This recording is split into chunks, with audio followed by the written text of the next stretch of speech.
So this is the latest remnant fly. It is a small like mosquito larvae or chironomid or something like that. Some little insect larvae in the water. I see a lot of these patterns posted on social media and magazines and things in trout circles. They very much like these very, very small nymphs. I'm going to say this is about a size 16, maybe even a size 14. It's not that small, because these things get down into the 20s and 22s. I had seen this hook a number of times in rummaging through for some of these flies, and I was thinking about what to do with it, and somewhere in there I may have even seen a picture on social media of a fly like this, but for some reason today I saw that, and then I saw a bead, and this is what kind of came out. I was looking for some silver wire. I didn't have any, so I used some copper wire instead, but I like the iridescent bead on the front of that. Possibly a Peacock Herl that had a little bit fuller fibers on it might have turned out a little bit nicer, and then once I put the whip finish and glued it down, it kind of flattened it out a little bit. It was a fun fly to tie, very quick and easy, simple thread body. That's the latest remnant fly. I'll get started.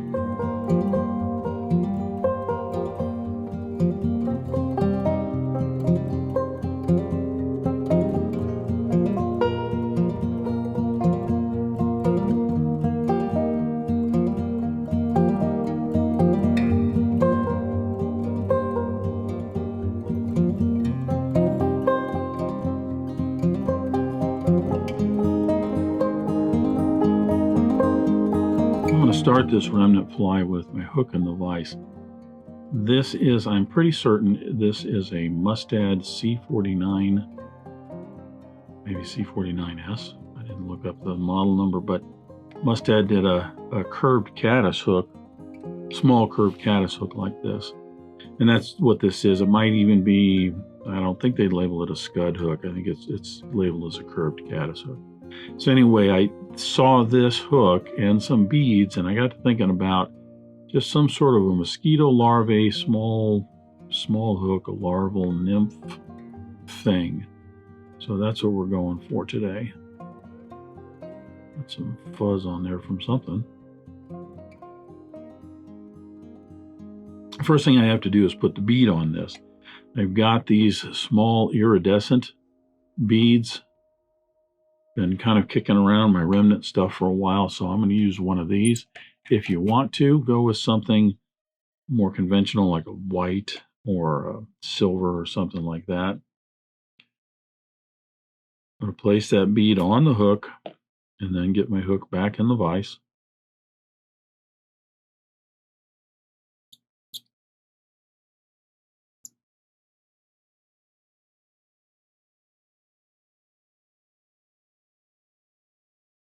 Okay, I may have just popped that. I hope I didn't pop that out of focus.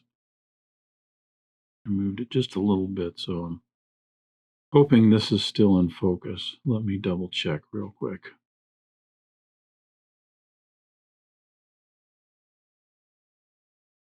So I'm still in focus. Now I have some sort of a, I don't know if it's old thread or something hanging around up on the front here. I don't think it's going to be a big deal in just a second, because I'm going to tie in some, I've got some polypropylene here that I want to put right on the front, just a little bit.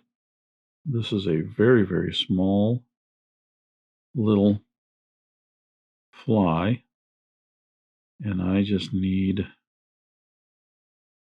something on the front here to kind of look like antennas or gills right up on the front.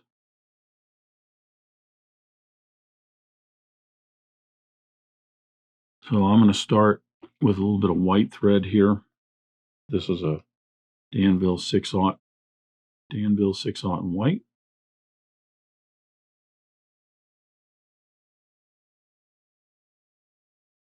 I'm going to attach my thread right behind the eye of the hook here.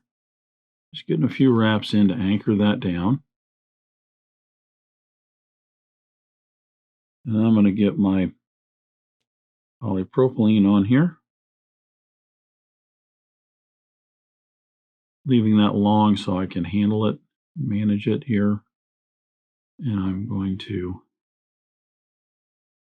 get that on here. I'm going to actually put a couple of wraps right up front here. Give me a little bit of a thread dam right there.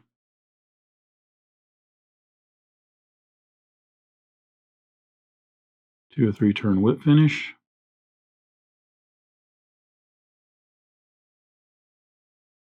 Now, I'm going to trim this off. And that should be narrow enough for my bead to just slide right on up there. You want to put a little bit of head cement on this so that it kind of gets glued together. Just holds it together a little bit more. Now my bead will slide right over that. And in a moment, I'll come and I will trim all of this off. But for now, I'm going to leave it. I'm going to go with some black thread, and I'm going to use a Danville 6/0 in black. The rest of this is very, very simple. There's going to be a thread body. I'm going to tie in some copper wire. This is a small copper wire, which will end up being my rib. And I will make a tapered, smooth thread body.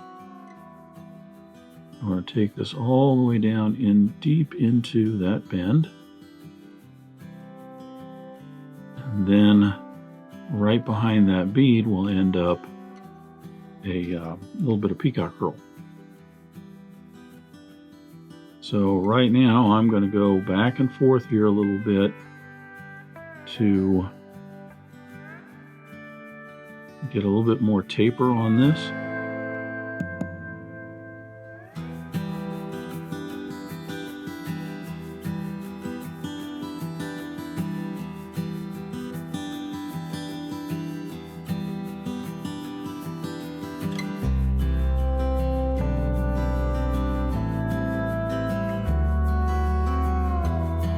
Now I'm going to try and smooth that off just a little bit.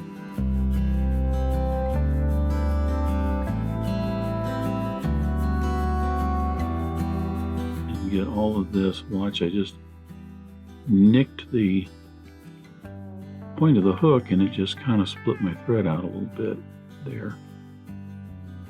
That bead might be a little bit bigger than I need, but I think some herl behind that, it'll probably look fine.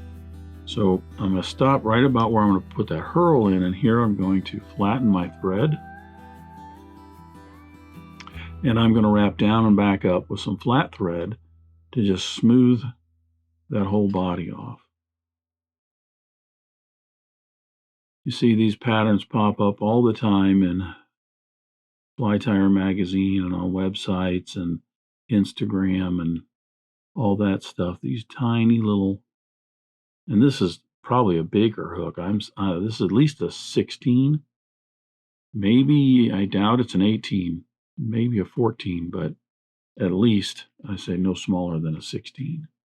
So this is, as far as these types of little trout nymphs, this is one of the bigger size hooks for these kinds of bugs. You could use a floss up here if you want instead. The idea is to get a smooth body. You don't want a dubbing or something like that, because that would give you more of a rough body. This is just a real smooth body, like a mosquito larvae or something like that. I'm going to turn this over because it's going to be easier to then navigate around the thread there. Get a wrap in the back and then start wrapping forward. Just try to keep these evenly spaced. Going to give you a nice segmented look as we get right up here behind that bead.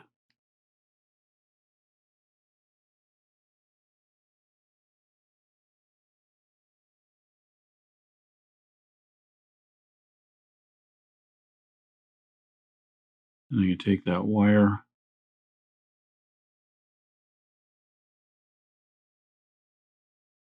just fatigue that off of there. May take a little bit, a little back and forth, helicoptering that around, but it'll come off. And I can smooth this area right here, and I'm going to come back about to where that last rib was. And I'm going to come forward a little bit, and then that's where I'm going to tie in some Peacock Herl. Now, you could, on this area here, at this point, you could put some UV, epoxy, hard as hull, Sally Hansen, something like that. You would have to let it set if it's a like a hard as hull or a Sally Hansen's or something.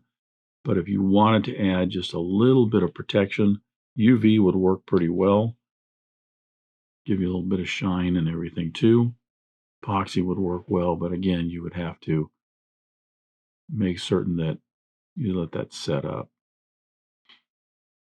For Herl, I'm actually using some Peacock Herl right up near the eye of a peacock feather. And this is just maybe 2 or 3 turns of Herl that I'm going to put up here.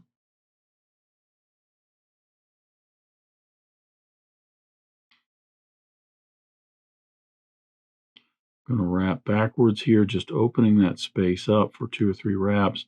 My thread has untwisted, so I'm going to twist it back up. And then I'm going to add in 3, maybe 4 wraps, whatever it takes to fill this space up. There's 3, 4, and we'll go with that. I like 4.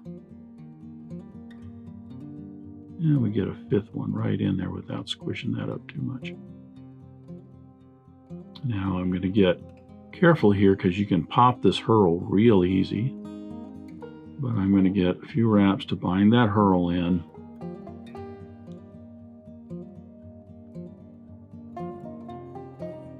Trim away that excess Herl. Just a couple wraps right there. And a 3 or 4 turn whip finish. Try not to get the thread wraps of that whip finish in the actual Herls to lay them down, because those are going to look like gills.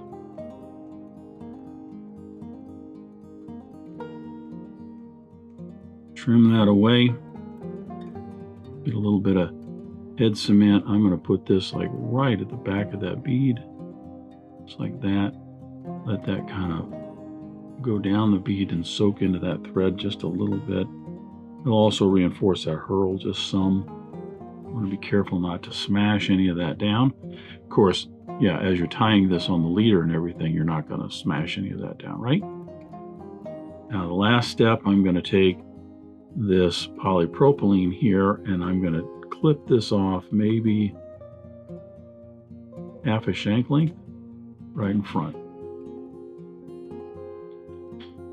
So there you have basically a little mosquito larvae, some sort of chironomid, something like that. But a very straightforward, easy fly to tie. Get a little curved hook. You can even take a small dry fly hook or nymph hook and put a bend in it if you want. There you go. That's the latest remnant fly. Thanks for watching. Thanks for joining me at the Vise today. I hope you learned at least a new pattern, if not a new technique, maybe a tip or trick here and there. If you have any questions about this fly or any of the techniques used in constructing this pattern, please leave them in the comments section down below. If you go to the trouble to ask a question, I'll go to the trouble to answer it. If you'd like to help dressed irons, please share this video with your friends and anybody you think that might enjoy this pattern. Until next time, remember, it's fly tying. If you're not having fun, then you're doing it wrong.